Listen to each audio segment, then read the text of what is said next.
بيبدأ المسلسل مع بطلتنا فيفي، بنت لطيفة بس وحيدة بتستنى عيد الحب إن حد يبعت لها رسالة أو يعبرها حتى، لكن ولا حد بيهتم بوجودها أصلا. فبتقول عادي أنا أصلا متعودة، وبتفضل قاعدة طول اليوم في البيت علشان ما تشوفش المرتبطين في الشوارع، علشان لو شافت هتتقهر أكتر. بس صديقتها لولو بتبعت لها رسالة بتقول لها إنها نسيت محفظتها في البيت عندها، وبتطلب منها إنها تجيبها لها على الحديقة، وبتضطر تنزل وتواجه العالم والمرتبطين. بتشوفهم بقى في كل مكان، بتقول لهم يا رب تنفصلوا، يا رب يا رب. فجأة بيظهر قدامها الشاب وسيم كاريزما عمال بيجري، بيقول لها اتحركي يا عاميه، وهي من جمالها بتفضل مبلمه، فبيضطر ينط من فوقها، وبعد ما بيتاكد انها بخير بيمشي وبيسيبها. بتروح تدي المحفظه لولو وبتقول لها ايه الشياكه دي، انت مرتبطه بحد؟ وتقولي لي ان انت رايحه تقابليه. بتقول لها لا انا طبعا ضد الارتباط، انا عمري في حياتي ما هرتبط. نروح بقى لصاحبنا الوسيم اللي بيرفض البنات كلها وما بياخدش هديه من ولا بنت، وبتستغرب ازاي بيعمل كده وبيرفض الهديه دي كلها. بتبدا تقول عنه ان هو متكبر ما عندوش قلب، وفجاه بيخبط فيها وبيشوفها وهي حاطه ايديها في جيبها، يفتكر انها جايبه له هديه، فبيقول لها معلش يا انسه ما بقبلش هدايا. بتقول له هدايا ايه، انا جايبه لك حاجه يا ابني؟ انا مش لاقي اكل اصلا علشان اجيب هديه، وبعدين مش علشان انت حلو وكاريزما وطول يعني بعرض وبارد المشاعر واي بنت تتمناه تفتكر ان انا ممكن اقع في حبك، انت اصلا مش نوع المفضل. ولما بترجع للبيت بتلاقي صاحبها طيب بعت لها رساله بيسالها لو عملت الشغل اللي بعته لها امبارح. بتقول له انا عملته كله. بيلاحظ كده بقى تعالى على موقع التصوير علشان تساعديني. بتتعصب زميلتها في السكن اللي اسمها بومي وبتقول لها انت رايحه تساعديه تاني؟ يا بنتي انت عارفه ان هو بيستغل مشاعرك ليه وانك معجبه بيه. بتقول لها بطلي تظلميه، ده عنده شغل مهم جدا ومحدش عارف يخلصه غير، ما تخافيش هما 5 دقايق صد رد وهكون عندك هنا تاني. ولما بتوصل موقع التصوير بتلاقي صاحبنا الوسيم هناك، بتستغرب وبتساله عن علاقته بطاي، فبيعرفهم طاي على بعض وبيقول لها ده يبقى بيبو صديقي وزميلي في السكن. بيسيبهم مع بعض علشان يتعرفوا. بتعتذر له عن اللي حصل الصبح واسلوبها معاه، بيقول لها ان هو ما سمعهاش وهي بتتكلم اصلا ومش مهتم ولسه هتشتمه. بيجي طاي يقطع كلامه، بيقول لها يلا علشان هنبدا شغل. بص يا بنتي، بتقول له ابهرني اديني دور في الفيلم. بيقول لها لا طبعا انت بس كل اللي عليكي تبقى كومبارس، هتركبي العجله في المشهد ده وتمشي بيها قدام الابطال. بتقول له لا والله يعني انت معطلني ومخليني سايبه اللي ورايا واللي قدامي علشان ابقى كومبارس على اساس ما فيش 50 واحد هنا غير يعني يقدر يعملها؟ يقول لها لا ولو في غيرك ما اختارش غيرك. وبيديلها العجله وبيسيبها تكافح مع نفسها، وبيروح يوري باقي الممثلين اللي هيعملوه في المشهد، وهي اصلا ما بتعرفش تتعامل مع العجله وبتعمل حادثه وبتبقى تخبط في الممثلين. بيبو بيشوفها وبدل ما يروح ينقذها بينقذ الممثله بتوعها هي، وبيجي طيب يطمن على الممثله كمان ومحدش بيعبرها. بتتضايق وبتحس ان ملهاش لازمه، انتوا جايين تهزقوني ولا ايه؟ بتروح تقدم على شغل، لكن من سوء حظها ان هم بيرفضوها من اول يوم، بيعرفوها انها مش مناسبه. بتتضايق وبتنزل تتمشى في الشوارع، الدنيا عماله تديها على دماغها يمين وشمال اكتر، وفي حد بيسرق شنطتها وبيجري، ولما بتحاول تجري وراه بتقع. بتقوم تلم حاجتها بتلاقي الموبايل متكسر وبيقول انفاسه الاخيره. بتتصل بسرعه على طي وبتقول له تعالى بسرعه. في الوقت ده بيبقى بيبو جنب التليفون وبينادى على طي وبيقول له موبايلك بيرن. بيقول له مش فاضي رد انت عليه. فبيسمع بطلتنا وهي بتقول له الحقني وتعالى بسرعه على الموقع ده. بيقفل تليفونها فبيروح لها، ولما بيشوف حالتها بتصعب عليه، بيقرر يساعدها تعالج جروحها، وبعدها بياخدها يوصلها وبيعدوا في طريقهم على طاي. الا اول لما بيشوفها بيبهدلها، بيقول لها معقول تسيب التصوير علشان تروحي تعملي مشاكل؟ وبيلومها فبتزعل منه لكن ما بيسكتش وبيكمل عليها. بيقول لها عملت ايه المره دي؟ بتقول له انا عملت حادثه وحضرتك اصلا مش مهتم، لولا صديقك دلوقتي كان زماني مرميه في الشوارع. بس ما بيهتمش وبيروح يقعد مع لولو، فبتتضايق بس بيجي بيبو يواسيها بيقنعها تقعد تتعشى معاهم. بيعرفها طي ان هم عاملين مخيم وكلهم هيروحوا على الشاطئ، وبيطلب منها تيجي معاهم. بتقول له انها هتفكر في الموضوع، بس بيبو بيحرجها قدام الكل وبيقول لها انت اصلا مش في كليتنا، يعني مش مفروض انك تيجي، احمد ربنا ان احنا هناخدك. بتتضايق من الاسلوب وبتمشي. لولو بتروح وراها بتتصل طي عليها وبترجاها تيجي معاهم وما تزعلش. يا بنتي بيبو طيب وغلبان وما يقصدش، ده اسلوبه مع الكل مش معاك انت. فبتوافق انها تروح وبتروح علشان تجهز نفسها. في اليوم التاني بيعدي طي عليها بياخدها هي ولولو في عربيته، بس بطلتنا بتتعب منهم في الطريق وبتدوخ فبيساعدها بيبو وطاي. وهنا لولو طبعا لازم تحس بالغيره، الاتنين مهتمين بها اكتر مني، علشان كده اول لما بيوصلوا على طول بتروح مع طاي وبتحاول تشغل عن بطلتنا. في نفس الوقت ده بتروح بطلتنا تنزل شنطتها اللي بتبقى زي بتاعه بيبو بالظبط، وبتقول له بس شنطنا زي بعض ازاي يعني؟ ما بيهتمش وبياخد شنطته وما بيردش. بس اول لما بيفتحها بتصدم لما بيلاقي جواها حاجات بطلتنا. بيروح علشان يرجعها لها بس ما بيلاقيهاش. يروح لها على الشاطئ وبيشوفها وهي متضايقه، بيسالها عن السبب. بتعترف له بصراحه انها كانت معجبه بطاي من زمان، بس هو مش مهتم بيها ومش ملاحظ مشاعري طول الوقت مقضيه مع لولو. بيقول لها خلاص فكك منه وشوف اي شاب تاني غيره، ما تفضليش يعني عايشه على امر ان هو يحبك في يوم من الايام. بتقول له يا ابني انت معاك حق، انت صح، بس انت ايه اللي جايبك هنا بقى من الحق؟ بيقول لها ما فيش، احنا بدلنا الشنط، هات شنطتي وخد شنطتي. فبتروح معاه علشان ترجعها له. بتيجي هنا لولو بتطلب منها ان هم يتكلموا مع بعض شويه. بتقول لها عاوزه ايه؟ بتقول لها بصراحه كده انا معجبه بطاي وهطلب منه النهارده ان هو يرتبط بيا، وانا عارفه انك كمان بتحبيه، وعلشان انا ما اطلعش نادله قلت يعني انا وانت نخيره ونشوف هيختار مين فينا، فلو اختارني ما تزعليش تزعليش ولو اختارك مش هزعل. بطلتنا بتضحك على كلامها وبتقول انا اصلا مش مهتميه ولا عندي مشاعر ليه، انا نسيته من زمان. مبروك عليكي، انت اللي كسبت التحدي اهوت من غير ما نخشه. بتسيبها وبتروح تستمتع بالرحله مع بيبو، بيشاركوا مع بعض في الالعاب وحاجات كتيره، وبيشوفهم طي وبيلاحظ ان هم بدأوا يقربوا من بعض وبيحس كده ان هو بدأ يتضايق، بس لولو ما بتدلوش فرصه وعلى طول بتروح تشغله، بتقول له تعالى نتعشى مع بعض. وبتشوفهم بطلتنا وبتسيبهم وبتروح تقعد هي مع بيبو، بيتفرجوا على النجوم بس هم قاعدين في امان الله. بيجي طي وبيهزقهم بيقول لهم انتوا ايه اللي خلاكم تسيبونا وتيجوا تقعدوا لوحدكم، انت في حاجه بينكم ولا ايه؟ بطلتنا بتحاول تفهمه ان مفيش اي حاجه بينهم وان هم اصدقاء عادي، بس هو بيسكتها بيقول لها ما تفسريش وما تتكلميش، انا فهمت كل حاجه، بنت اموره زيك وجميله كده قاعده مع شاب غريب لوحدهم، اكيد يعني هفهم ايه غلط ولا حاجه. فبتقول له انت مش ملاحظ انك تعديت حدودك شويه، انا قلت لك ان مفيش حاجه، وغير كده انت ايه اللي مضايقك بقى، انا مش فاهمه. بتقول لها الناس كلها مفكريننا مرتبطين ودلوقتي هيفكروكي بتخونيني. بتقول له خلاص يا عم ما تزعلش، هروح اقول لهم ان احنا مش مرتبطين، ولا اقول لك انا اصلا مش قاعده لك فيها، انا هرجع تاني للمدينه. وبتروح تلم حاجاتها. في الوقت ده بيجي لبيبو اتصال من العالم اللي كان عاوز يشتغل معاه، وبيقول له ان هو عاوزه يجي بكره علشان يعمل انترفيو. بيقرر هو كمان يرجع قبلهم، وبيشوف بطلتنا بالصدفه فبيعرض على ان هم يرجعوا مع بعض. وطي لما بيشوفهم بيفتكرهم مخططين يمشوا مع بعض وبيتعصب اكتر. في اليوم التاني بيستعد بطلنا علشان الانترفيو، بس لما بيوصل بيقول له معلش احنا اكتفينا، انا عارف انك شاطر جدا وذكي لكن للاسف العدد اكتمل. بيتضايق علشان قطع عليه رحلته وجابه من المسافه دي كلها على الفاضي. ولما بيخرج بره بتسمع واحده اسمها ميمي بتقول له انا شغاله مع العالم كيم وحاليا بدور على مساعد، اديني رقمك ولو احتاجك هبعت لك. بيشكرها انها ناويه تساعده وبيديلها الرقم وبيقول له ان هو ينتظر منها اتصال. في نفس الوقت لما بترجع بطلتنا على البيت بتلاقي لولو جايه لها بتترجاها تروح تحضر مباراه تاي علشان تصالحهم على بعض، فبتوافق. ولما بتروح هناك بيفوز تاي بالمباراه ولسه تاني بيت جاي لها وبيحضن لولو. بطلتنا بتستغرب امتى قربوا من بعض قوي كده يعني، وانا المفروض جاي اصالحكم اصلا. بالله مالك مصدومه كده ليه، هو انت يا لولو ما قلتلهاش ان احنا مرتبطين؟ بتتصدم لان لولو خبت عليها، بتتضايق وبتسيبهم وبتمشي. وفجاه الدنيا بتمطر بس بيجي بيبو ياخدها تحت المظله بتاعته بيواسيها وبيقول لها صدقيني انت تستاهلي شخص احسن من طاي. بتقول له ما تقلقش عليا انا اصلا مش متضايقه خالص ولا يفرق معايا. اول لما بترجع للبيت بتتصل والدتها عليها بتسالها تعمل ايه دلوقتي لانها قربت تتخرج خلاص. بتقول لها انها ناويه تدور على شغل وتعمل كارير. في الوقت ده بيجي البطلنا اتصال من المساعده ميمي وبتقول له ان الدكتور كيم عاوز يقابله وبيروح، وبيبو بيعجب بكيم خالص وبيقول له انت هتعمل بحث ولو عجبني هعينك معانا. بيقول له تمام وبيودعه. ولما بيروح على المكتبه علشان يكتب البحث بتاعه بيشوف بطلتنا هناك بالصدفه وهي بتذاكر لمشروع التخرج بتاعها. بيقرر يساعدها ويستغرب بنات دفعته لان هم متعودين عليه شخص اناني وبارد، مستحيل ان هو يساعد اي حد بسهوله، اكيد البنت اللي معاه دي مميزه او عامله له سحر. بتفرح بطلتنا وبترجع لها ثقتها في نفسها، بتطلب منه يشرح لها علشان تغيظهم اكتر. بعد ما بيخلص بتستغل الفرصه وبتعزمه على الغداء لانه كان بيساعدها. ولما بيعرف طيب بيروح يبوظ عليهم الموعد. بيتصل على لولو وبيقول لها تروح له على المطعم علشان يمنعهم يقربوا من بعض. فبتتعصب بطلتنا وبتقول له ايه اللي جابك هنا، هو مش انت ارتبطت؟ ما تروح تقعد مع حبيبتك يا عم. بلا مالكيش دعوه، انا هاجي في المكان اللي انا عاوزه، هو انا قاعد فوق راسك؟ بتقول له اه ويلا بقى من هنا علشان احنا مش ناقصين صداع وملناش في التلزيق. بلا اسكتي بدل ما اقوم اجيلك من شعرك. وبيبداوا يتخانقوا هما الاثنين. بتقول له مش كفايه ان انا بعت لك رسائل وما بتردش كل ده علشان ارتباط؟ بقول لها يعني ما انا ما عملتش حاجه مختلفه عنك، ما انا اتصلت عليك وما ردتيش، شكلك شفت لك شوفه تانية. بيبو بيتعصب منهم بيقول لهم اخرسوا انتوا الاثنين بدل ما اكسر الترابيزه على راسكم. بتوصل لولو بتقول لهم استهدوا بالله يا شباب مش هنقطع بعض يعني، بس بتلاحظ ان طاي عمال يضايق بطلتنا وينكش فيها فبتتضايق هي كمان لانه طول الوقت بارد معاها، وبالرغم من انها بتتصل عليه كتير ما بيردش عليها. وبتحس ان هو ارتبط بيها مجرد بس تمثيليه وان هو ما عندوش مشاعر ليها. بس فجاه بيجي طفل ومعاه ورد فبيطلب طاي منه ورده وبيديها لولو. بتضايق بطلتنا وبتصعب عليه فبيقرر يصالحها ويجيب لها ورده هي كمان بس ورده وحشه يعني. لكن بيبو بياخد منها الورده وبياخد طاي على جنبه وبيقول له ان بطلتنا اصلا عندها حساسيه من الرحيق، كانش ينفع يا ابني تدي لها ورده لان ممكن ياثر على صحتها. بتصدم وبيقول انت عرفت ازاي انها عندها حساسيه؟ هي لحقت تقول لك؟ قال له لا انا بس اللي مهتم بتفاصيلها شويه وعرفت. فبيحس طاي ان بيبو معجب ببطلتنا. في الوقت ده بتستغل لولو بطلتنا زي الباقي، بتقول لها انها حاسه ان طاي مش بيحبها زي ما هي بتحبه وبتطلب منها المساعده علشان يقربوا من بعض تاني. وبتفضل تعيط فبتصعب على بطلتنا وبتقول لها انها تساعدها. في اليوم التاني لما بتروح على الجامعه بيجي لها اتصال من رقم غريب بيقول لها ان كيم وافق انها تشتغل معاه. في نفس الوقت بيجي اتصال لبطلنا من واحده بتقول لها ان الشركه اللي قدمت فيها قبلتها. بيستغربوا هما الاثنين هو مين كيم ومين الواحد، وبيعرفوا ان هما بدلوا التليفونين مع بعض. بيتقابلوا هما الاثنين وكل واحد بياخد تليفونه بيهني التاني على الشغل الجديد بتاعه. بطلتنا بتتصل على صاحبتها تعرفها تفاصيل اكتر عن الشغل وبتكتشف ان هو بعيد جدا ولازم تنقل سكن تاني علشان تبقى قريبه منه. بتفضل تدور في كل مكان لكن بتبقى الاسعار نار يا عزيزي المشاهد، هي نفس اسعار اللايك والاشتراك بالظبط. تحس ان انا بقولك اعمل لايك فانت ما بتعملش، يعني انت مش هتخسر حاجه بلايك جميل اشتراك، تفعل جرس التنبيهات، مش هاخد منك ثواني وفي نفس الوقت هيفرحنا يعني. وفي مره بقى وهي قاعده في مطعم بتشتكي لوالدتها، بتصعب على واحده وبتقول لها ان انا عندي ليكي شقه مناسبه، بصي السعر هيعجبك ما تقلقيش. كده كده صاحبها مسافر وما بيجيش ناحيتها، وبتاخدها توريها الشقه. بطلتنا بتتصدم لان سعرها قليل جدا والشقه كبيره وحلوه، وبتمضي العقد على طول وبتدفع 3 شهور مقدم. في نفس الوقت ده بيروح بطلنا يقابل كيم اللي بيقول ان هو عاوز يسكن قريب من المعمل، فبياخد حاجته هو كمان وبيودع طي وبينقل. في الوقت ده بتوصل بطلتنا على الشقه، بترتب حاجتها فيها وبتستعد علشان تبدا حياه جديده، وبتتصل بصاحبتها، ولما بتعرف انها لوحدها بتبدا تخوفها، بتقول لها اكيد في شبح في الشقه، ده سعرها رخيص وكبيره. بطلتنا عبيطه وبتترعب، بتقفل في وشها السكه وبتروح تنام، بس ما بتقدرش تبطل تفكير في الشبح وبتبقى قلقانه وميته من الرعب. بتخرج تطمن على الباب مقفول ولا لا، وفجاه بتلاقي حد بيشدها ولسه هتصوت وتلم عليه الناس. بتتصدم لما بتلاقيه بطلنا، بتقول له يخرب بيتك انت ايه اللي جابك هنا؟ هو انت ورايا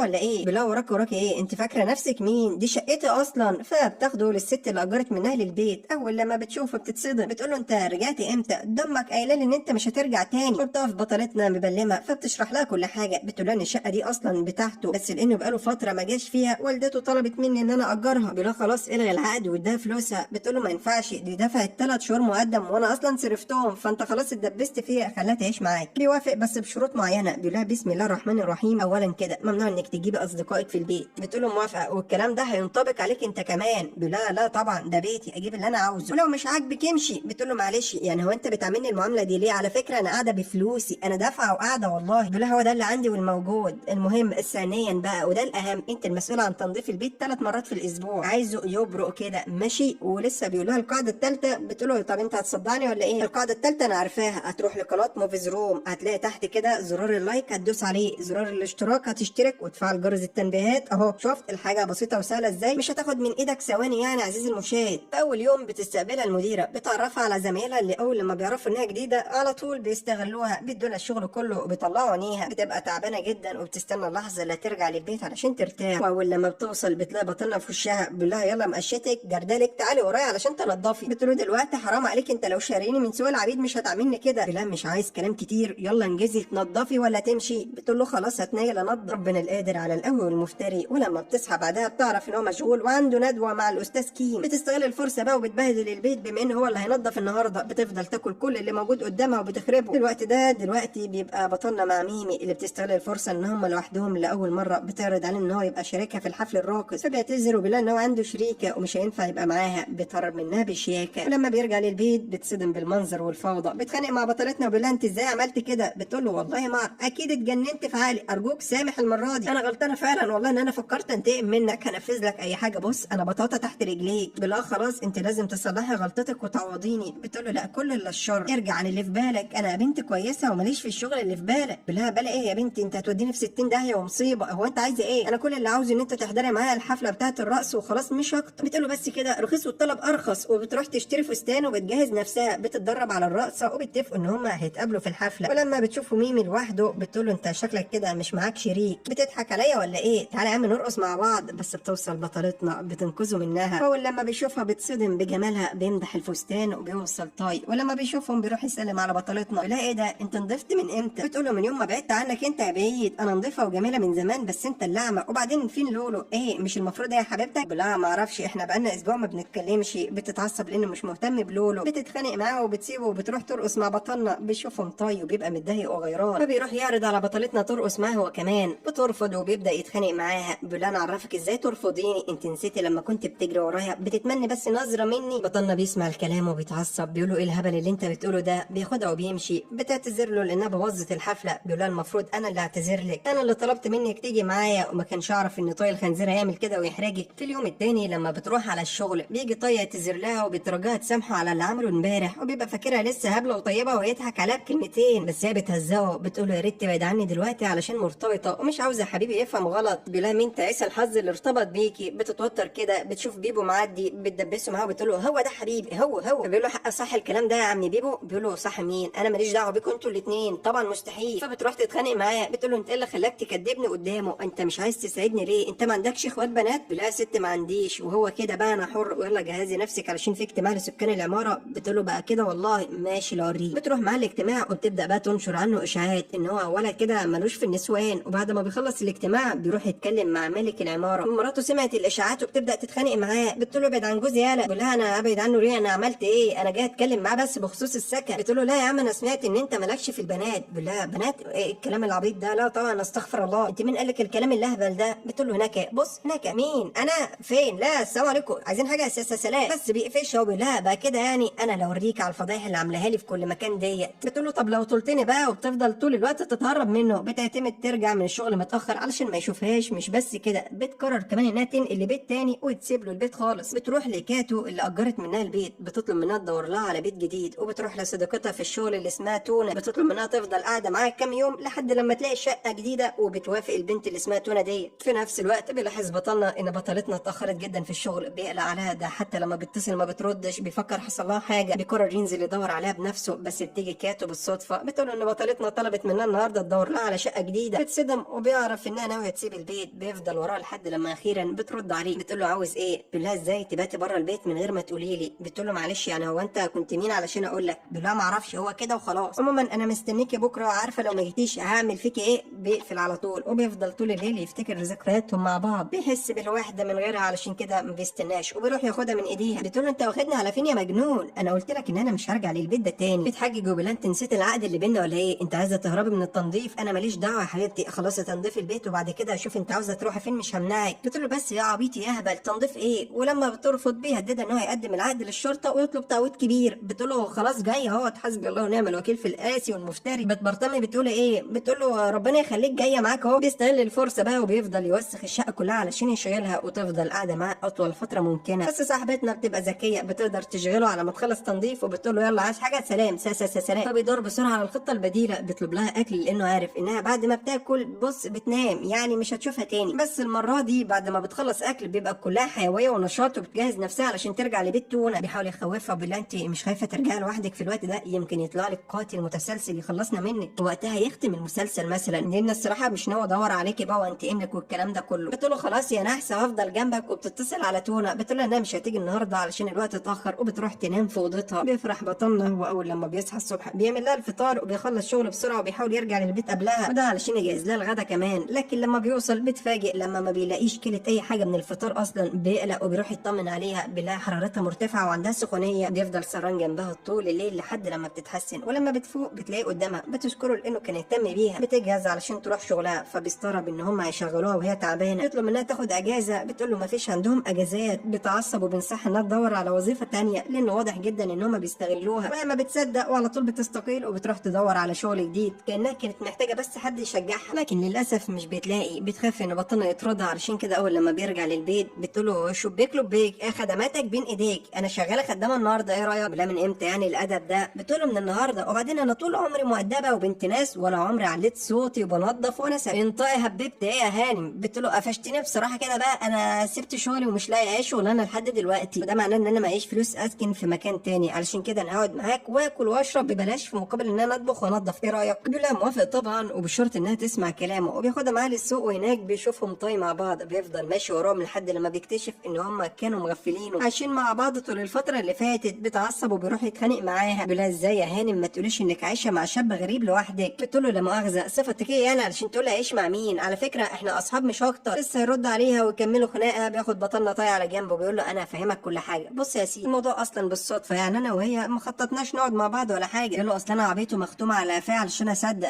انت بتحبها صح رغم انك عارف اني لسه معجب بيها، مع ذلك برضه خنتني صاحب عمري مش هسامحك. وهوبا بيديله ضربه. بس بطلنا العاقل بيفضل ساكت ما بيرضاش يتخانق معاه، فبيحس بالذنب وبيعتذر له تاني. بيقول له يا عم مسامحك وهتغاضى عن اللي حصل في مقابل ان هو يروح يعتذر لبطلتنا هي كمان. بيروح لها وبيطلب منها ان هم يرجعوا اصحاب من تاني وبيوعدها انه مش هتخانق معاها ابدا. بتوافق انها تسامحه. بعدها بتروح تعالج بطلنا، ولما بتقرب منه بيحس ان هو بدا يعجب بها فعلا. وبيرجع من شغله بيلاقيها قاعده مع طفل غريب. بيقول لها مين ده؟ بتعرفوا ان ده يبقى ابن كاتو، وبتعرفوا انها طلبت منها تهتم بيه وهيفضل معاهم النهارده. ده طفل مؤدب اسمه دينج. بتفضل بطلتنا مشغوله مع دينج طول الوقت بتلعب معاه، فبيتضايق بطلنا وبيحس بالغيره وان دينج اخدها منه. ولما بيعرف انهم هيناموا مع بعض بيتعصب. بيقول لها لا ما ينفعش الكلام ده في بيت. بتقول له بيتك ايه يا ابني؟ ده لسه طفل. بيقول لها بس مكتوب في شهاده ميلاده ذكر علشان كده انا هاخده ينام معايا. فبيندم على قراره. دينج بيشغل الرفاصه طول الليل ومع ذلك بيفضل ساكت ومتحمل. في اليوم التاني بتعرفوا بطلتنا انها تخرج تشتري حاجات، هتاخد دينج معاها. بيروح معاهم فعلا هو كمان وبتاخدهم على مطعم. بيفضلوا يلعبوا ويهزروا طول الوقت. بطلنا بدا يستلطف الطفل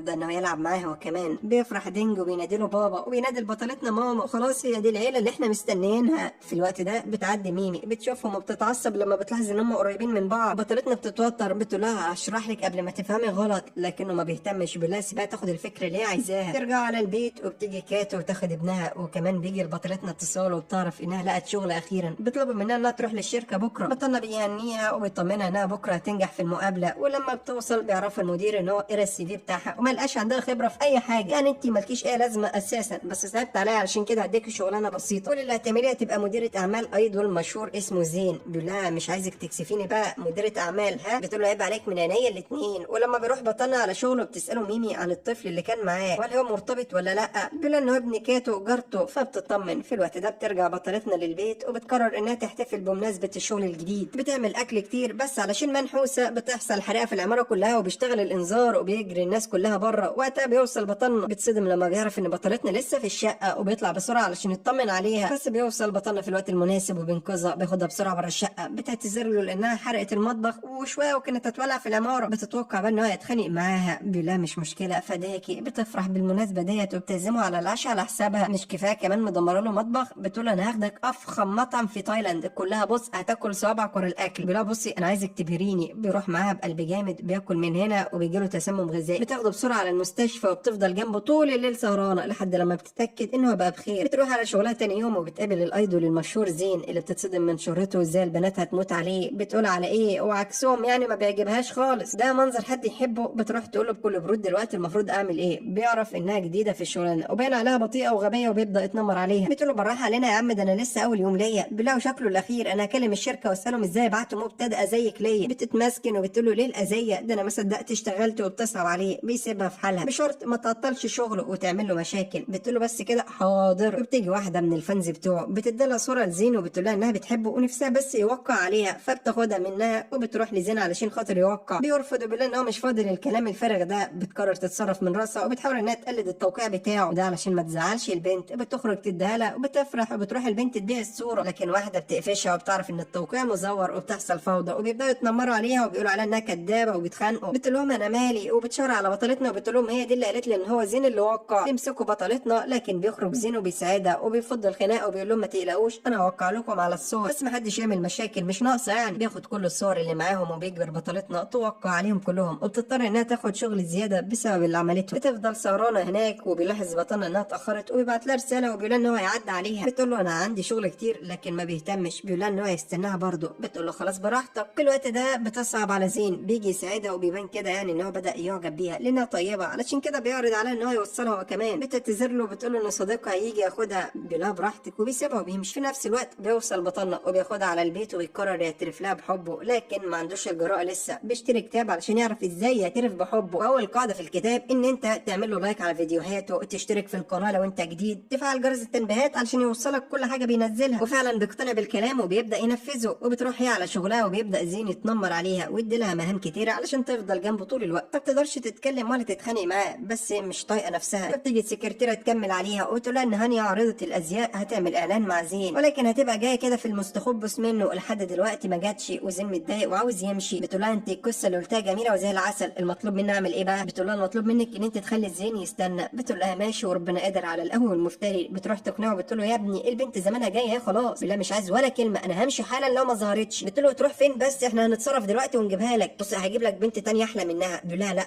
لا يعني لا، بس لو انت اللي هتكوني مكانها انا ما عنديش مانع. بتضطر توافق علشان ما يمشيش وبتروح تصور معاه. وقتها بتوصل هانية وبتتعصب لما بتشوفهم مع بعض، وده لانها بتطلع حبيبته السابقه وبتبعد بطلتنا عنه وبتتخانق معاها، فبيدافع زين عنها وبيقول لها مالك كده في ايه؟ ما هو لو كنت شايفه شغلك وما اتاخرتيش ما كانش زماننا دلوقتي مع واحده تانية، يعني دي منظر واحده تتصور معاها. بتقول له اتصور معاك ايه؟ انت اللي قلت لي يا ابني خلينا اتصور معاك، هو انت جايبني تهزقني ولا ايه؟ بيقول لها يعني انت بتكدبيني؟ طب مش مكمل تصوير. وبيمشي. بتروح بطلتنا وراه بتقول له يا عم انا اللي كدابه. بتترجاه بطريقتها ان هو يرجع ويكمل التصوير، فبيوافق بشرط تفضل معاه لحد اخر التصوير وبتفضل فعلا معاه وتهتم بيه. في الوقت ده بيوصل بطلنا ولما بيشوفهم بيتضايق وبيفتكر ان في حاجه بينهم، علشان كده بيقرر ياخد خطوه ويقرب منها قبل ما تضيع منه. ولما بيجي يوم 14 مارس بيفاجئها وبيجيب لها هديه. بتفرح بتقول له اخيرا حسيت يا حمار، دي بمناسبه ايه بقى ان شاء الله؟ بيقول لها ست افتحيها طيب الاول وهقول لك. بتفتحها بتلاقي جواها مخده عليها صوره اينشتاين. بتقول له ايه ده؟ الله مين ده برضه؟ بيقول لها كل سنه وانت طيبه، النهارده عيد ميلاد اينشتاين. وما لقيتش فرصه مناسبه اكتر من كده علشان ادي بنت رقيقه زيك المخده المفضله عندي. خليها لك، انا مش عاوزاها اصلا. مين قالك ان انا بحب المخدات؟ ومين اينشتاين ده؟ انا واحده فاشله طول عمري. هي ما عجبتكيش ولا ايه؟ بس ده شكلها جميل والله. فبيفكر في طريقه تانية علشان يقرب منها ويمشي ورا الكتاب، وبيروح يحكي لطي وبيطلب منه المساعده. بيوافق بشرط ان هو يعزمه على العشاء. بياخده على مطعم، وهناك بيشوف بطلنا واحد بيتحمرش ببنت، بيروح علشان يساعدها فبينضرب. ولما بيروح طي يدافع عنه بيسيبوا بطلنا وبينزلوا عجن فيه هو كمان. بيقول لهم طب وانا مالي، وبيهرب بسرعه. وبتصل على بطلتنا بسرعه علشان تيجي تساعدهم. بتاخد زين معاها لانه كان قاعد، وبتروح لهم. ولما بتوصل بتلاقي الشرطه هناك وعاوزه تاخدهم، لكن زين بيساعدهم بعلاقاته وبيخلي الشرطه تسيبهم ويقبضوا على الشخص اللي كان بيتحمر. فبتشكره اول لما بترجع، وبيبعت لها بطلنا رساله بيشكرها لانها ساعدته النهارده هي وزين، وبيطلب منها انها تخرج معاه بكره. فبتسالها هنخرج فين يعني؟ بتهرب منها وبيلعب عليكي، هبهرك، كل الموضوع ان انا عايزه اتدرب ازاي ارتبط بالبنت، فنروح بكره نتدرب معاكي. بتوافق، وتاني يوم بتلبس احسن طقم عندها، بتخرج معاه وبياخدها المطعم شيك. طول الوقت مبهور بيها وبجمالها، بيحاول يستجمع شجاعته علشان يعترف لها ان هو معجب بيها، هو البنت اللي عاوز يوعدها. بس قبل ما ده يحصل بيجي له اتصال من زين بيقول ان هو عاوزها حالا قدامه، ولو ما ظهرتش في خلال ربع ساعه تعتبر نفسها مطروده. بتروح له، بتلاقيه في الملاهي. بتقول له عايزني اعمل لك ايه بقى؟ بيقول لها تسليني. بتقول له يعني اعمل ايه برضه؟ بيقول لها اقلبي لي قرد وارقصي لي. بتقول له اقلب لك قرد يا ابني؟ النهارده اجازه. يخرب بيتك، انا ما صدقت الولد عازمنا على العشاء، ده كان ناوي يشقطني النهارده. بيقول لها ماليش دعوه، انت هتفضلي معايا النهارده وتسليني. وبياخدها من ايدها غصب عنها. بس بطلنا بيوصل بيقول له ايدك يا حبيبي بدل ما توحشك. بيقول له انت مين وايش حشرك؟ ولسه يبداوا هما الاثنين خناقه. بطلتنا بتقول لهم خلاص يا جماعه، وانا جايبه اولاد اختي الصغيرين معايا ولا ايه؟ احنا هنلعب مع بعض احنا الثلاثه. لكن بطلنا بيدوخ منهم، ما بيقدرش يلعب نص الالعاب. فبيضطر ان هم يروحوا اخيرا بيت الرعب، وبيقرر ان هو ينتقم من زين وبيسيبه لوحده. بيطلع هو وبطلتنا لوحدهم، وبيحاولوا ان هم يستمتعوا بوقتهم. بس زين بيتصل عليها بيقول لها تعالي الحقيني، المعجبين في كل مكان محاصرني، اعمل ايه؟ بتروح تساعده، لكن بطلنا بيوقفها. بيطلب منها تشتت الفنز على ما يروح هو اللي يساعده. وبيقول لزين يلا علشان تهرب. بيقول له ممكن سهل. بيقول له ده وقته انجز. بيقول له انت بتحبي فيفي صح؟ بيقول له ما يخصكش، كلمه كمان وهناديلهم وعرفهم مكانك. بيقول له خلاص يا عم، ولا كاني قلت اي حاجه، انا هسكت خالص. بيقول له ايوه كده جدع، علشان كده انا هساعدك. وبياخده وبيخرجه. بيقابل بطلتنا من البوابه الثانيه، ولما بيرجعوا لموقع التصوير بيعرفهم المدير ان هو يعمل حفله عشاء بمناسبه انتهاء التصوير. بيعزم بطلتنا معاهم، ولما بتروح بتفضل تشرب وبتعك الدنيا. في الوقت ده بيتصل بطلنا عليها بيسالها هي فين، ومن صوتها بيعرف انها شاربه. بتقول له انها في المطعم، وبتفتح فيديو كول وبيشوف زين معاها. بيتضايق وبيقول ان هو يجي ياخدها، لكن زين بيقول له مفيش داعي، انا هوصلها للبيت. بطلنا ما بيهتمش، بيروح على المطعم جري وبياخدها للبيت هو، ولانها مش في وعيها بتعترف له انها معجبه بيه. بيعرف ان هو كمان معجب بيها، بس لما بتفوق طبعا مش فاكره حاجه. بتساله هي جات البيت ازاي، بيحكي لها اللي حصل امبارح، وبتحس بالاحراج وما بتهتمش. بياخد خطوه وبيعرض على انهم يخرجوا في موعد، وبتوافق. بيخرجوا مع بعض وبتصوروا، بينزلوا الصور على الانستجرام. ولما بتشوف التعليقات بتلاحظ ان كل الناس فاكراها مرتبطين، فبتفرح من جواها. ولكن لما بيرجعوا بتشوفه خارج ولابس شيك. بتقلق وبتساله رايح فين؟ بيقول ان هو رايح يكتب البحث مع ميمي. بتبدا تتضايق، بتقرر تروح وراه وتراقبهم بدل ما الواد يتشقط منها. بتشوفهم مع بعض وبتغير وبتتضايق اكتر. ولما بتروح ميمي الحمام بطلنا بيشوف بطلتنا، بيعرف انها كانت بتراقبه وبيروح يتكلم معاها. بيقول لها بتعملي ايه هنا؟ بتقول له لا شكلك غلطان يا اخ في العنوان. بيقول لها هتعملي فيها نصح قوي، شكلك اهبل وباين قوي ان التنكر اللي عاملاه ده ما بيساويش بربع جنيه. بتقول له عاوز ايه يعني؟ بيقول لها ليه كنت مراقباني؟ بتقول انا راقبك ليه؟ انت مش محور الكون على فكره، انا جيت هنا وشفتك بالصدفه خالص يعني. بيقول لها الصدفه دي عارفه تبقى مين؟ بتقول له مين؟ بيقول لها خالتك. في الوقت ده بتوصل ميمي وبتشوفها قريبين من بعض، فبتقول لهم ايه ده، هو انتوا مرتبطين من ورايا ولا ايه؟ بس هو بيحرج بطلتنا. بيقول لها لا طبعا احنا مش مرتبطين، احنا مجرد اصحاب. فبتتضايق وبتمشي، وبتقرر لما ترجع للبيت هتعامله بطريقه وحشه وتوري له العين الحمراء. فبيجيب ورا وبيحاول بكل الطرق ان هو يفرحها، وبيعمل لها فطار. واول لما بتصحى الصبح بتشوفه وبتنسى كل حاجه وبتفرح. وبتلاقي رساله منه بيقول له ان هو نسى الملف بتاعه على السرير، وبيطلب منها انها تجيبه له الشغل. وفعلا بتعمل كده، وبتروح هناك بتشوف اصدقائه وبتسلم عليهم، بتسالهم على مكانه. بيقولوا لها ان هو في المختبر، وبتروح تشوفه مع ميمي وقريبين قوي من بعض. بتتضايق وبتسيب الملف وبتمشي. في الوقت ده بيوصل اصحابه بالاكل علشان يرحبوا بيها، لكن لما بيروحوا بيتصدموا ان الملف لوحده. بيسالوا بطلنا عليها، فبيقول لهم هي جت اصلا. بيقولوا له يبقى اكيد شافتك مع ميمي وفهمت غلط وغيرانه دلوقتي. بيقول لهم تفهم غلط ايه، انا اصلا ما فيش حاجه بيني وبينها، ولا حتى في حاجه بيني وبين ميمي، احنا اخوات كلنا. بيعك الدنيا اكتر لان ميمي كمان بتسمعه. بتتضايق وبتسيب المختبر وبتمشي، لكن بطلنا ما بيهتمش. بيرجع للبيت وبيلاقي بطلتنا جهزت شنطه هدومها. بتقول له انها رايحه عند ابوها. بيقول لها طب وانا مالي يعني؟ بتقول له اه صح احنا مش مرتبطين، مش من حقك تعرف يعني. المهم انا ماشيه وسايبه البيت خلاص اهو، انا ماشيه خليك انت بقى مع ميمي، خليها هي اللي تنفعك، انا ماشيه. بيقول لها على فكره انت فهمت غلط، انا هفهمك. بتقول له بقول لك ايه، انا مش عايزه افهم حاجه، انا ماشيه. وبتمشي فعلا، وما بيلاقيش بطلنا حاله قدامه غير ان هو يروح يصيح لطاي بيقول له الحقني يا صديقي في سابت البيت. اعمل لك ايه يعني انت بقيت متخزوق زي اتفضل اتفضل. بيقول له صح علشان كده انا جاي لك تساعدني رجعها لي تاني تعيش معايا. بيقول له كان القرد نفع نفسه اقول لك ابعت لها رساله على كلمتين حلوين شويه قلوب وهترجع لك هي غلبانه وطيبه. بيقول له يا عم ما هي دي المشكله عملت لي بلوك من كل مكان. بيقول له ما تقلقش في طريقه نقدر نوصل لها بيها. بيقول له ايه ابهرني. بيقول له فيفي مهووسه بالالعاب اكيد دلوقتي بعد ما اتخزوقت منك هتفتح جيم وهتلعب احنا نخش ونلعب معاها. في الوقت ده فعلا بتبقى بطلتنا وصلت لاصحابها بتحكي لهم اللي حصل من بطلنا وبيقول لها الخاين الواطي فداكي احنا هنجوزك ستسيدو فكك منه خالص وتعالي نلعب جيم. بتفتح اللعبه وقتها بطلنا بيشوفها اونلاين ما بيبقاش مصدق ودانه بيستغل الفرصه وبترجاها ترجع وهو يشرح لها كل حاجه. بترفض طبعا فبيقول لها خلاص هنخش ضد بعض واللي يكسب ينفذ طلب للتاني ومن غير كلام بيقدر بطلنا يفوز. بيقول ان هو هيستناها في البيت النهارده واول لما بتوصل على طول بيقول لها ما فيش حاجه بيني وبين فيفي قصدي ميمي. بتقول له شفت كدابه هو حتى بتتلخبط ما بيني وبينها. بيقول لا ده احنا مجرد اخوات وعمري ما هبص لها انا قدامي قمر زيك عمر ابص القمر تاني. بتقول له يعني هي قمر. بيقول لها يا ستي خلاص مش قصدي انها قمر. بتقول له خلاص يا عم انا مستعد ارجع اعيش معاك بس تشيل كل القواعد. بيوافق. بتفرح وبتروح تجيب حاجاتها كلها وبترميها في الصاله. بتخلي كل المكان فوضى وما بيقدرش يتكلم لانه بيشوفها سعيده لاول مره من فتره طويله. في اليوم التاني بيجي لها اتصال من امها بتقول لها ايه اللي عملتيه ده. بتقول لها عملت ايه انا مش فاهمه حاجه انا لسه صاحيه من النوم. بتقول لها شوفي الاخبار. بتلاقي فيديو متسرب ليها يوم العشاء وهي شاربه معازين. بتتصدم وبتحاول تشرح لامها الحقيقه بس الام بترفض تسمع الكلام وبتجبرها ترجع الريف اللي كانت عايشه فيه قبل كده. انا قلقانه عليك يا بنتي. بتقول لها ما تقلقيش يا ماما لكن ما بتهتمش الام وبتقول لها انها هتيجي تطمن عليها بنفسها. طيب ابعتي لي اللوكيشن بتاعك وعلشان تخلص من زنها بتبعته. ولما بتوصل للشركه بيبدا الكل يتكلم عنها بطريقه وحشه سببت مشاكل كتيره لزين بس بطلنا لما بيعرف بيروح يواسيها بيقول لها ما تهتميش. بيديلها سماعات تحطها في ودانها علشان ما تسمعش كلام القاسي وقتها تحس بالمقاسي ومش هتلاقي حد يواسي. بتشكره لانه فكر فيها. بتفضل حطها في ودانها طول الوقت وبعدها بتروح تعتذر للزين لكنه بيقول لها ان هو مش متضايق منها وهيحاول يساعدها انها تتخلص من الاشاعات. بترجع للبيت وبيتصل اخوها الصغير كيفن بيهنيها بمناسبه عيد ميلادها. بتفرح لان في حد اخيرا افتكر يوم عيد الميلاد بتاعها وبتشكره. ولما بتصحى بتلاقي شخص بيخبط على الباب وجاب لها بلالين كتيره. بتفرح وبتفتكره بطلنا هو اللي جاب لها الهديه بمناسبه عيد ميلادها بس بتلاقي ان هو زين في وشها. بتقول له ادخل بسرعه الله يخرب بيتك احنا ناقصين اشاعات هيفكرونا يا عم مرتبطين وانا ما صدقت الناس حلت عننا شويه. بيقول لها ما تقلقيش انا مراقب الجو 100% مفيش حد متابعني قبل ما اجي خالص ولا حد شافني. بيطلع لها هديه عباره عن سلسله. بتفرح لما بتشوفها. في الوقت ده بيوصل بطلنا ولما بيشوفه بيتعصب وبيقول له ايه اللي جابك هنا. بيقول له انت مالك هو كان بيتك. بيقول له الصراحه هو بيتي. بتقول لهم يا جماعه استهدوا بالله احنا مش قررنا هنبقى اصحاب ونبطل خناقات اللي هسمع صوته هترده بره. وفجاه الباب بيخبط. بتقول له استر يا رب. بتروح تفتح بتتصدم بامها. بتقول يا نهار ابيض في 2 رجاله جوه اجيبها لها منين عامله ايه يا ماما انت ايه اللي جابك هنا. بتقول لها في بنت محترمه. تقول له امها ايه اللي جابك هنا. طبعا جاي احتفل بعيد ميلادك يا بنتي. وبعدين بيعملوا ايه دول اللي عندك دول. بتتوتر وبتقول لها دول اصحابي وجايين يحتفلوا برضه بعيد ميلادي. بتقول لها امال فين الباقي ولا انت ما بتصاحبيش غير 2 ولاد يعني. بتقول لها لا طبعا الباقي جايين في الطريق. وبتتصل على لولو بسرعه. بتقول لها هاتي طي وتعالي. بس كيفن بيلاحظ انها متوتره. بيقول لها بنت انت شكلك مش مظبوط انت مخبيه علينا ايه. بتقول له انت هتعمل نصيحه عليا عارف لو فتحت بقك قدام امك هفتح دماغك. عدي اليوم على خير خلي امك تروح مبسوطه. وبتروح وبتفتح للولو وطاي وبيحتفلوا كلهم بعيد ميلادها والاول مره من فتره طويله. بتفرح لان كل اللي بتحبهم حواليها. وبعد ما اليوم بينتهي وبيخلص كلهم بيمشوا. اول لما والدتها بتمشي بتتصل على بطلنا. بتقول له ارجع الطريق دلوقتي امان. وبتعتذر له لانها خلته يمشي من بيته وما ينفعش تعرف ان انت عايش معايا. بالله ما فيش داعي. وبيعترف لها ان هو معجب بيها وبيحبها. بتقول له بجد وانا كمان على فكره بحبك ومعجبه بيك وده من زمان بس انا برضه مش هرتبط بيك. عارف ليه لان الموضوع لازم ما يبقاش بسهوله لازم تتعذب وتطلع عينيك زي ما انت طلعت عينيا في البدايه. بتقول له انها تحط له تحت اختبار وكل مره يعمل حاجه تعجبها هتدي له 10 نقط واول لما يجمع 100 هيرتبطوا. عمل حاجه تضايقها هتخصم منه وانت حر بقى. بيقول لها سهله انا اصلا طول عمري بجيب الدرجات النهائيه وهيعجبك قوي. ولما بتوصل للشغل بيعرفها المدير ان زين عنده النهارده لقاء مع المعجبين وبيطلب منها انها تروح معاه بس لما بيشوفها الفانز بيفتكروها انها كانت في الفيديو اللي اتسرب لزين. بيشك ان هم مرتبطين وبيتخانقوا معاها وبتنمروا عليها. في الوقت ده بيعدي بطلنا بالصدفه وبيشوفهم بيدافع عنها وبيحميها وبيجي زين كمان بالعربيه وبياخدهم بسرعه وده قبل ما الفانز يتهجم عليهم. بس الفانز بيقوموا على زين بيتهموه بانه بيكرههم ما عادش بيحب معجبينه وكل ده لانه دافع عن البنت اللي كانوا بيتخانقوا معاها. بيتكلموا عنه بطريقه وحشه وبيعملوا له انفولو بيقطعوا الاعمال بتاعته وبيخسر متابعين كتيره. مدير الشركه بيتخانق معاه وبيقول له هي كانت من بيت عيلتك علشان تدافع عنها ولا ملهاش لسان يا ابني. عموما انا همشيها. وبيبلغ الشركه بتاعتهم ان هم مش عايزينها وبيعملوا اجتماع وبيشوفوا هيتصرفوا معاها ازاي. وبيقول لها قدامك 24 ساعه لو ما قدرتيش تثبتي براءتك هتمشي. فبتروح تتكلم مع زين. بيقول لها ما تقلقيش انا هتصرف وهنشر فيديو واعرفهم ان ان المعجبين هم اللي بدأوا الاول وانت ما عملتيش حاجه وهرجع حقنا. بترجع للبيت وبتلاحظ ان بطلنا قلقان. بتساله ماله، بيقول ان بكره اعلان نتيجه البحث ومين اللي هياخد المنحه العلميه، ولحد دلوقتي ما فيش اي رد وصل له ولا مكالمه. بتقول له اكيد ما شافوش الايميل، يعني ما تعملش حوار، بكره هنعرف وانت اللي هتكسب، انت كده كده هتاخد المنحه لانك اذكى طالب. بيطمن بسببها، بيحس بالامان. في اليوم الثاني بتتصل صديقتها بتقولها بسرعه شوف الاخبار. بتلاقي فيديو يثبت براءتها وبتفتكر ان زين ساعدها. بتفرح انها تقدر ترجع شغلها. وبيروح بطلنا هو كمان علشان يعرف نتيجه البحث، ولما بيوصل بتصدم ان ميمي هي اللي كسبت والبحث بتاعه اترفض. بيستغرب ازاي ده حصل. ولما بتعرف بطلتنا بتواسيه بتقول له ما تضايقش نفسك، قدم على منحه تانية وانا واثقه انك هتاخدها. وبتيجي ميمي بكل برود تعزمه على الحفله لانها كسبت. وبتقنعه بطلتنا يروح علشان يغير جو. بيوافق بشرط انها تروح معاه. بتروح وهناك بقى بتستاذنهم. بتدخل على الحمام وبتروح ميمي الحربايه وراها. بتقول لها يا خساره بيبو ذكي جدا، انا مش عارفه ازاي بصراحه خسر المنحه، اكيد لان الناس اللي حواليه اغبياء، اكيد هو اتعدى بسببهم يعني. وبتحاول تقلل من بطلتنا وتحسسها انها غبيه ومش مناسبه ليه، لكن بطلتنا بتطلع قويه مش بتهتم لكلامها وبتسيبها. بس لما بيرجعوا على البيت بتلاحظ ان بطلنا متضايق وداخل في حاله اكتئاب لانه خسر. بتقرر انها تتصرف بكل الطرق وتساعده، علشان كده بتروح لاصحابها على المعمل. بتطلب منهم يساعدوها تعرف سبب ان البحث بتاعه اترفض، وتطلب منهم يدوا رقم الدكتور علشان تفهم منه اكتر. لما بتروح له على البيت بيقول لها الموضوع منتهى خلاص والمنحه راحت لميمي. بتقول له على الاقل تعرف اسباب رفض البحث بتاعك. بيقول لها ان كان في شويه حاجات ناقصه وهو اصلا بعته متاخر. بتستغرب لان بيبو اصلا ذكي جدا ودقيق في مواعيده وبيحسب كل حاجه بالثانيه. وبتروح لاصدقائه وبيفكروا ازاي يساعدوه، لكن لما ميمي بتسمعهم بتتوتر كده وبتمشي. بيستغلوا الفرصه وبيدوروا في الكمبيوتر بتاعها، بيحاولوا يوصلوا لاي حاجه تفيدهم. وقتها بيعرفوا ان هي اللي اتعمدت تاخر بحث بيبو وخافته خالص علشان ما يوصلش للدكتور، وكل اللي حصل ده بسببها. فبتتعصب بطلتنا وبتقرر تعلمها الادب وتثبت انها اللي ضيعت على بيبو المنحه. بتدور في كاميرا المراقبه دليل كلامها وبتشوفها في اليوم ده وهي راجعه تاني للمعمل علشان تبوظ البحث. بتستخدم الدليل ده ضدها وبتواجهها بتعمل نفسها مسكينه. بتقول لها انا مظلومه، انا بريئه، انا اتلاعب بيا. بتقول لها انطقي، الانكار مش هيفيدك، احنا مش هنسيبك النهارده غير لما تعترفي بكل حاجه، انت اللي ضيعت البحث بتاع بيبو. لكن بطلنا بيجي في الوقت المناسب بيوقفهم. بيسالها ليه عملت فيا كده. بتقول له لانك ذكي وهتقدر تاخد غيرها في اي وقت، لكن انا دي فرصتي الوحيده وكان لازم استغلها، انا ما عملتش حاجه غلط. بتنهار وبتسيب المعمل وبتمشي، بس ما حدش بيهتم. والدكتور كيم لما بيعرف بيقول لها ما تقلقيش. بيطمن بطلنا وكمان وبيعرفوا ان في مسابقه قريبه هتتعمل، هتلحق تشارك فيها وانت ذكي ومتاكد انك هتفوز. بطلتنا بتفرح وبتشجعه. ولما بتروح على الشغل بيديلها المدير بتاعها قطه، بيطلب منها تهتم بيها وبيعرفها ان القطط دي هيستخدموها في التصوير وفلوسها غاليه جدا لازم تحافظ عليها زي عينها بالظبط. وفي طريقها للبيت بتفتكر ان بطلنا بيخاف من القطط وبتفكر ازاي هتدخلهم من غير ما يحس بيها. بتتسحب بالراحه وبتنجح خطتها. بس لما بتروح تنام بطلنا بيقفشها وبيعرف انها جابت قطه للبيت. بتصدم وبيبدا يصيح. بتقول له ما تعملش حوار بقى، هي النهارده وارجعها تاني للتصوير بكره. وبتحاول كمان تصاحبه على القطط وتعودوا عليها، وشويه شويه بيحبها اخيرا وبيتقبلها. ولما بيروح على الشغل وبيقدم البحث بتاعه تاني للعلماء اللي من الصين بيعجبوا جدا بيه وبيقولوا ان هم عاوزين يدعموه، لكن للاسف ده مش هينفع غير لما ينقل الصين، لازم تبقى تحت اداره العلماء المتخصصين بتوعنا. المنحه دي هتكون لمده سنه. بيقولوا انا عايز افضل في تايلاند هنا، لكنهم بيقولوا السفر هو الحل الوحيد للمنحه. فبيتضايق لانه مش عاوز يسيب بطلتنا وبيقرر ان هو يرفض العرض. بس الاستاذ كيم بيقول لهم ما تاخدوش على كلامه، لسه عيل صغير، انا هحاول اقنعه بطريقتي. بس بطلنا ما بيهتمش وبيروح يودي القطه لبطلتنا في موقع التصوير. فبياخدها زين منه وبيبدا يلعب معاها. بينشغل عنها شويه فبتطلع على الشجره. ولما بيعرف المدير بيزعل بطلتنا وبيقول لها اتصرفي ونزليها. بتطلب منهم يساعدوها وبيقرر زين وبطلنا يطلعوا يجيبوها وبيبداوا يتخانقوا عليها. بس مدير اعمال زين بيمنعه وبيطلع هو بطلنا يجيبها. وهو نازل بيقع وزين بينقذه في اخر لحظه. بيقول له طالما انت مش قد الشبحانه بتعمل فيها شبح ليه، اديك كنت هتتعور. والقطه الغلبانه ذنبها ايه تقع معاك. بيقول له مالكش دعوه، يلا كمل تصويرك بقى وما تصدعناش. فبيجي مدير اعمال زين وبيقول لبطلنا انت شكلك حلو وامور كده، مش عاوز تمثل معايا. بيقول له لا شكرا متشكرين، ماليش انا في الكلام العبيط ده. بيقول له ليه يا ابني كده، انا سمعت انك رفضت منحه الصين، ما تجرب كده مجال التمثيل يمكن تنفع فيه ولا حاجه. وبيسمعوا زين الفتان بيروح يقول لبطلتنا على بطلنا وان هو رفض المنحه بتاعه الصين، وده للاسف بسببها لانه مش عاوز يسيبها. بتواجهه وبتقول له الكلام ده حقيقي ولا لا. بتوتر وبيقول ان هو رفضها علشان يفضل جنبها فعلا. وبعدين في منح كتيره يعني ما جاتش على المنحه ديت. بتقول له ازاي يعني، ده احنا ما صدقنا. وبعدين انت بتقول له انها سنه واحده مش هموت فيها يعني، اقول لك لو وافقت عليها اعتبر نفسك خدت 100 نقطه، هرتبط بيك حالا وهتبقى حبيبي وعندي استعداد استناك بدل السنه 100. وما بيصدق وبياخد قرار خلاص وبيقرر ان هو يسافر. وبيخرجوا هما الاثنين مع بعض لاخر مره وبيرجعوا على البيت وبيبقوا مبسوطين. بس الدنيا هتسيبهم في حالهم. لا طبعا الجرس بيرن وبيلاقي لولو في وشهم. بتقول لهم الواطي الخاين الزباله الطاي الخني مش هرجع له تاني ولا هيشوف وشي، انا هندمه على كل لحظه بص فيها لبنت تانيه. بطلتنا بتاخدها على جنب وبتقول لها استهدي بالله ايه اللي حصل بس بس فهميني. بتقول لها مفيش، شفت بيدي بوكيه ورد لبنت تانية اكيد بيحبها ومخلفين في السر. بتقول لها كده الواطي الزباله لازم تنفصل عنه وما تقلقيش بنت اختك موجود. بس بطلنا ما بيجيبوش الكلام وبيتصل على طاي بيقول له تعالى خد لولو فورا، انا اصلا مصدع ومش ناقصني. بيقول له 5 دقايق وهبقى عندك. بس لولو اول لما بتشوفه بتقول له انت ايه اللي جابك هنا يا وش الفار، انا ما صدقت خلصت منك. بيقول لها تعالى بس نتفاهم. بتقول له التفاهم ده بقى عند امك، هتفاهم مع واحد خاين؟ لا لا مستحيل. بيروح يعيط لبطلنا وبيقول له بقول لك ايه انا مش ماشي من هنا، انا كمان هقعد. بيقول له طب وانا مالي يا جماعه، هو البيت بتاعي شايفينه ملجأ ولا ايه؟ بيروح ينام ولما بيصحى بيحضر حاجته وبتروح بطلتنا تودعه قبل ما يمشي، وبعدها بتروح الشغل. ولما بيعرف زين ان بطلنا سافر بيقرر يستغل الفرصه، بيحاول يقرب من بطلتنا وبيطلب منها تخرج معاه في موعد. بتقول ان انا مش عاوز اروح، بياخدها غصب عنها. في الوقت ده بيبقى طايع على الخط وبيسمعهم، بيفتكر ان زينة يخطفها علشان كده بيروح وراها علشان ينقذها وبياخد لولو معاه، وبيفضلوا يراقبوهم علشان لو زين عمل حاجه كده ولا كده يخلصوا عليه. في الوقت ده بيحاول زين يقنعها انها تفكها من بطلنا وترتبط بيه. انا ممكن ابقى حبيبك، ما تفتكريش ان اللي بيسافر ده بيفضل فاكر حبيبته، اكيد هينساكي وهيلاقي بنت اجمل منك هناك ويرتبط بيها. بتقول له انت ليه محسسني ان هو مسافر للابد، هي كلها على بعضها اصلا سنه. بلا صدقيني هتفرق، انا هكدب عليكي، انا ممكن اغشك، انا هضحك عليكي مثلا، ده انت بنوته طيبه وغلبانه وانا طيب وغلبان وبنصحك لوجه الله، بفهم في حوارات الرجاله قلت افهمك عليها يعني. فاحنا ايه بقى هنرتبط ولا لا؟ بتتوتر وما بتعرفش تقول له ايه وتتهرب منه ازاي. بتدخل طاي وبيهربها بسرعه، يقعد هو مكانها وبيقولوا كل الناس ان اللي قاعد على الترابيزه ده نجم مشهور اسمه زين، بيجروا كلهم عليه علشان يتصوروا معاه وبيعطلوه. بتقدر بطلتنا ترجع للبيت وتلاقي كاتو في وشها بتحكي لها عن واحده حبيبها سافر للصين لمده 3 شهور، ولما رجع اكتشفت ان هو خانها 6 مرات. بتقول لها نهار اسود، شفت الرجاله ما بيصدقوا يلاقوا فرصه علشان يخونوا بعض. بطلتنا بتقول لها طمنتيني، انا كنت قلقانه دلوقتي لا يخوني، بس الحمد لله بقيت متاكده ان هو دلوقتي خايني ومخلف 2، انا هربيه. بتفضل طول الوقت قلقانه لانه ما بيتصلش علشان يطمن عليها، بس بتلاقيه بعت لها هدايا من الصين. بتفرح اول لما بتشوفها وبتنسى كل حاجه. ولما بتروح للشركه بيعرفها المدير ان اختارها تكون هي المخرج والمسؤول عن فيلم قصير، البطل بتاعه هيبقى زين، وانت اللي هتختار البطله تبقى مين والقصه وتكتبي كل حاجه من الالف للياء. طبعا مش مصدقه نفسها اخيرا هتحقق حلمها وتعمل فيلم من صنعها. بتروح علشان تفرح بطلنا معاها، بتبعت لي فيديو وبتقوله على الفيلم اللي هتشتغل عليه وان القصه بتاعته هتبقى نفس قصه حبهم علشان يفضل العالم كلهم فاكرها. فبتيجي المديره هان علشان تطمن عليها، بتقولها لو احتجت اي حاجه عرفيني، ومش عايزه اقول لك ان مهم يعني تبعتي لي كل حاجه بتعملها اول باول علشان اراجعها. بتقول لها ما تقلقيش، خطوه بخطوه هتكوني معايا واوعدك ان الفيلم هيكون حلو جدا وهيكسر الدنيا. بتقول لها تختاري مين بقى يبقى بطله المسلسل؟ بتقول لها ما فيش غيرها، صديقتي المفضله لولو، تمثيلها حلو جدا، ده كمان صديقي طيب مخرج كبير وممكن يساعدنا لو عايزين، انا مش عاوزاكم تقلقوا من اي حاجه. بتروح تعرض الفكره على طاي وبيرحب بيها. بالليل بتجمعهم كلهم وبيروحوا المطعم علشان يبداوا التصوير، وبعد ما بتخلص الفيلم بترجع للبيت وبتبعت لبطلنا رساله بتحكي له عن اللي حصل معاه في اليوم كله، ولكن ما بيردش عليها. واحده بتقول لها يمكن مشغول، ولكن طبعا هي من جواها خايفه يبقى في واحده ست سرقت الواد منها، وبتقرر انها تاخد اجازه وتسافر له الصين تفضل فوق دماغه هناك. واول لما بتروح تقول للمدير انها تسافر بيقول لها انها موافق طبعا بس لازم تخلص تعديل على الفيلم. بتقول له بس انا خلاص حجزت التذكره وما فيش قدامي وقت. المديره اهان بتعرف وبتقول لها ما تخافيش، هاتي كل حاجه على فلاشه وانا هخلص الباقي من الفيلم وهرفعه لك كمان، هيتعرض في كل السينمات، ما تقلقيش انت من اي حاجه خالص. بتقول لها بجد هو لسه في ناس محترمه وطيبه زيك كده وبتحب تساعد الناس؟ انا بجد مش مصدقه، ثانيه واحده وكل حاجه هتكون معاكي. ولما بتسافر بتوصل على المعمل اللي بطلنا شغال فيه، محدش بيرضى يدخلها ولانها طبعا تايلانديه وهم كلهم صينيين فما بتبقاش قادره انها تتفاهم معاهم، لكن بيجي شخص اسمه فادي بيساعدها لانه تايلاندي وبيدخلها المعمل. واول لما بتدخل بتتصدم لما بتلاقي صديقتها هوانج في وشها. بتقول لها انها فرحانه علشان شافتها بعد سنين دي كلها ومصدومه ازاي بقت ناجحه ومتفوقه كده، لكن هوانج ما بتهتمش اصلا. بتسالها جايه هنا تعمل ايه؟ بتقول لها انها جايه تقابل شخص اسمه بيبو، فبتاخدها المكان وبتبقى فاكره ان هم اصدقاء، بس لما بتعرف ان بطلتنا حبيبته بتتضايق بتغل لانها بتبقى معجبه بيه. ولما بيحاول بطلنا يعرفهم على بعض بتقول له مفيش داعي، انا عارفاه من زمان اصلا، كانت صديقه حبيبي السابق اللي هو صديقك يعني طاي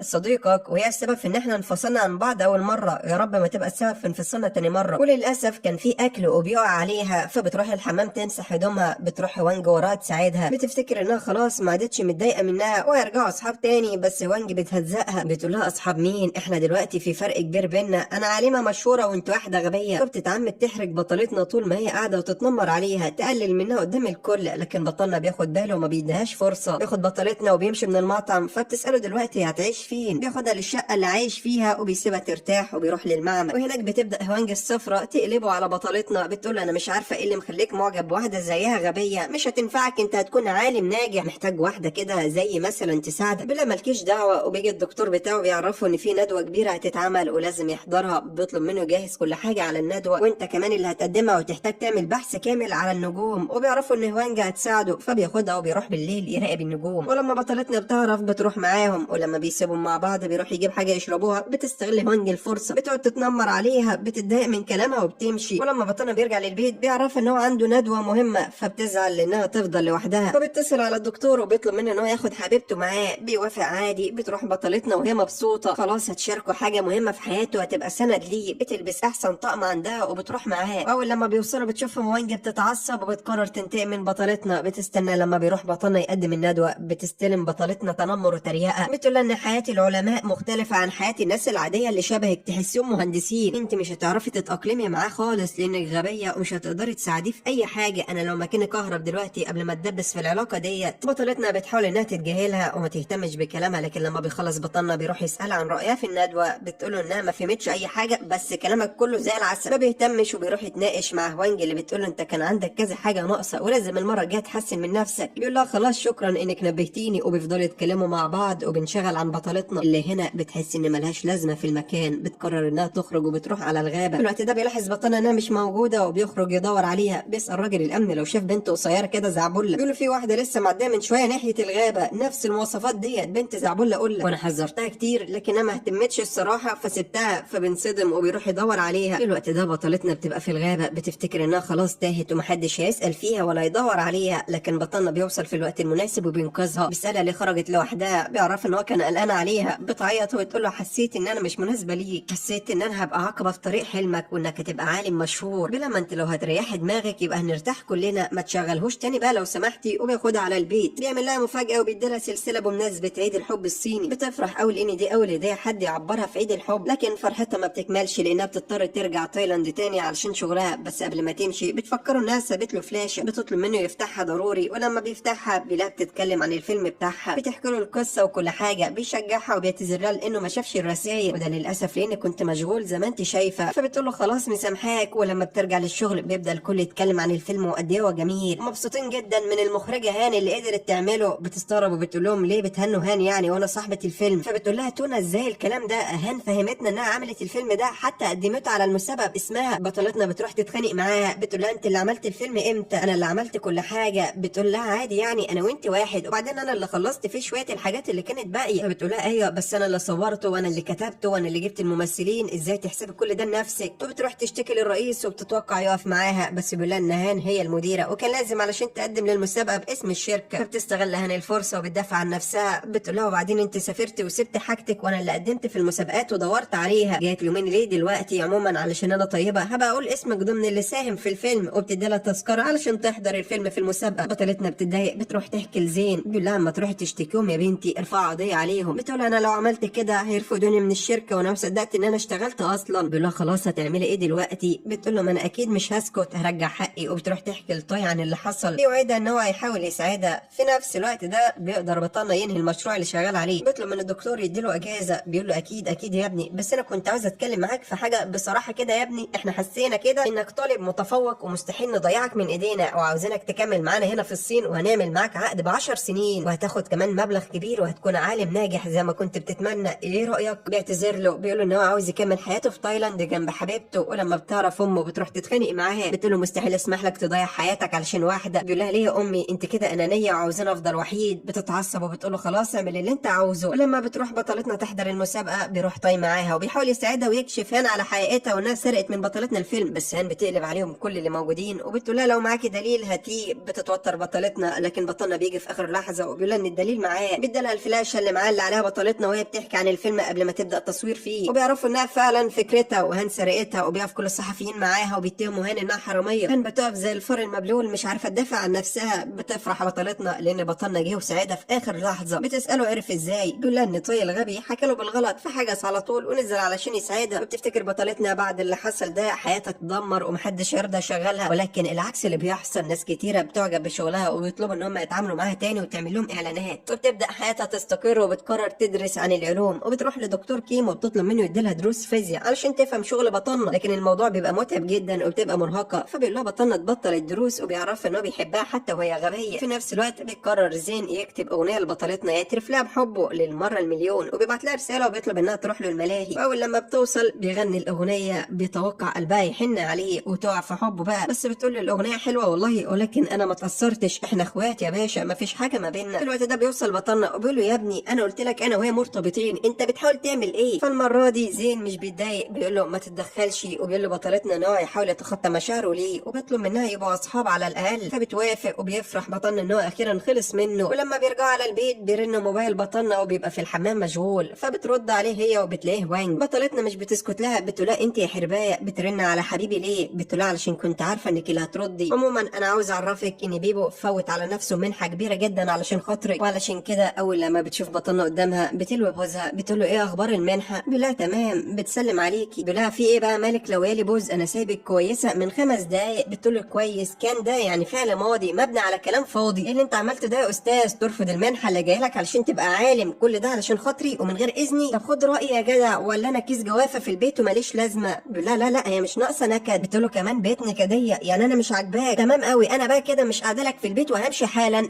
انا ماشيه خلاص اهو. بالله استهدي بالله بس. بتقول له لا انا ماشي، انا همشي.